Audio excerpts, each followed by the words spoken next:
should not be handled this way. You should speak with Rusty alone. What's this about? It's about the fact that you were in Carolyn's apartment the night she was killed. Harrison Ford plays a prosecutor with the tables turned as he is prosecuted for murder in Presumed Innocent.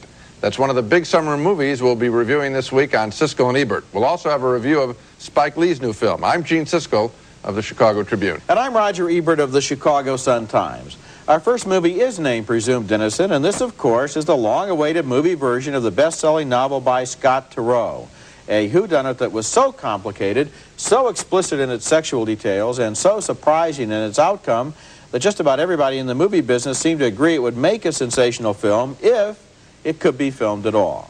Well, it has been filmed, and the bottom line is the movie will not disappoint fans of the book. The movie stars Harrison Ford as a high-ranking prosecuting attorney and Bonnie Bedelia as his wife. Ford has been assigned to investigate the bloody rape and murder of one of his colleagues, and what Bedelia knows is that Ford had been having an affair with the victim. It's your way of reliving the whole thing. She's dead, and you're still obsessing. The murder woman is played in flashbacks throughout the movie by Greta Scacchi. She was a private, mysterious person who used sex in order to get what she wanted from the men in the office. Among the other men who had affairs with her was the chief prosecuting attorney himself, played by Brian Dennehy. Well, why don't I say that the decedent and I were both single and both adults. The story takes a sensational turn when Harrison Ford himself is accused of the murder. We've got the fingerprint results. The ones you could never remember to ask for. And they're your prints all over the bar glass. Raul Julia is Ford's defense attorney, and his job is to overcome an avalanche of damaging circumstantial evidence. The jury wants to hear me say I didn't do it. And that you will do very well.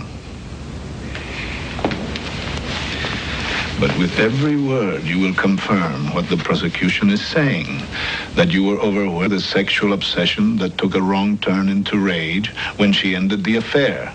As they were pre-screening this movie, Warner Brothers asked journalists not to reveal the ending of Presumed Innocent, even though the book sold millions of copies, and presumably a lot of the people in the audience will think they know who did it. The way the film has been constructed, however, by director Alan J. Pakula and his co-writer Frank Pearson, a reasonable doubt does begin to grow even in the minds of people like myself who have read the book. So, there is suspense. There is also the creepy but fascinating attraction of the whole crime genre. The way the movie looks into the hearts of angry and cowardly people and sees what they are really capable of. Pakula is a director who seems to specialize in bringing difficult books to the screen. He directed All the President's Men and Sophie's Choice, and with Presumed Innocent, he has done justice to a novel that could very easily have been made into a very bad film, and this is a good one. I think he did a real good job, too. I agree that it was a writing challenge because I read the book, too. I was able to figure out from the book real quickly who it was, but when this movie did create that same sense of suspense, and I was admiring that. And I think that what is done is, I think it's really the director's work, along with the cinematographer, Gordon Willis, who specializes in nighttime pictures like The Godfather. And there is such a claustrophobic, uptight world here. You have the courtroom, of course, which is tight, but then you have Harrison Ford's performance, which is looking down all the time and tight on him, and every shot, it's just like it's a really oppressive world, and so we're just caught up in there. It's like a box within boxes. The typical shot in this movie is an interior at night in a dark oak room with just a couple of lights around and people in shirt sleeves and suspenders. Even the sex sequence is in a tight place. I mean, you know, and that creates the movie. And so the whole movie is about this sort of claustrophobic pressure that's bearing down on everyone, and the performances are good. I would like to zero in on Harrison Ford because it seems to me that in a movie like this where he either did do it or didn't do it, any performance runs the risk of tilting our feelings one way or the other. A different kind of actor would seem to be too innocent or too guilty.